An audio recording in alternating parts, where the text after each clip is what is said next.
We've defined what counts as a recordable incident, but how do we actually record them?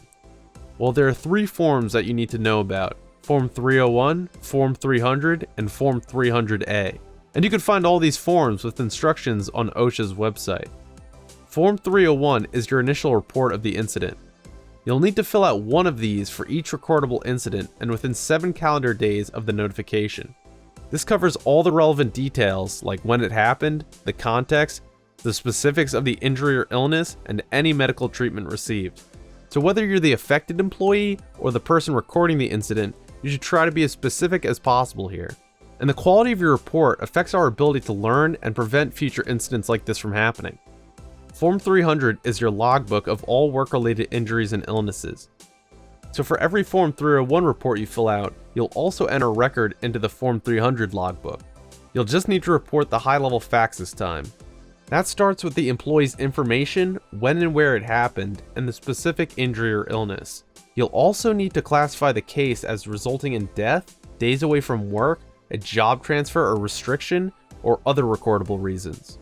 If the injury resulted in days away from work, a job transfer, or a job restriction, you'll also need to record the number of calendar days for which this was the case. That includes weekends and even days when the employee wasn't scheduled to work, because we're estimating the severity of the incident based on the number of days the employee's work schedule would be affected. Just remember that the number of days doesn't include the day of the incident itself, and you could cap the total at 180 days, because anything beyond that would be counted as a serious incident. When you first fill out the record, you could estimate the number of days. Just be sure to go back and update it once you have the exact number. Then, you'll need to note down whether the incident was an injury or a category of illness. One last point about Form 300. Since this is a logbook that all of your employees have the right to see, you should protect their privacy. If the case involves intimate body parts, sexual assault, mental illness, cases of HIV, hepatitis, or tuberculosis, blood contaminations, or anything the employee specifically requested privacy for, just enter the case number and the words "privacy case" where you would typically put the name.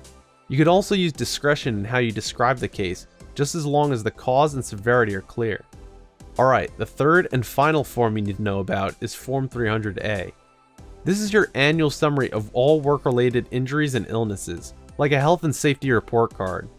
You'll need to complete this form and post it in a visible place for all employees to see from February 1st to April 30th of next year. Even if you had 0 recordable incidents, you're still required to post it. And that's like getting an A+, so why wouldn't you? And that's pretty much everything you need to know about recording most incidents. But hey, the workplace is unpredictable. You're bound to encounter situations that don't fit neatly into a box. For these cases, you could check out OSHA's website for their official record-keeping standards and the most frequently asked questions.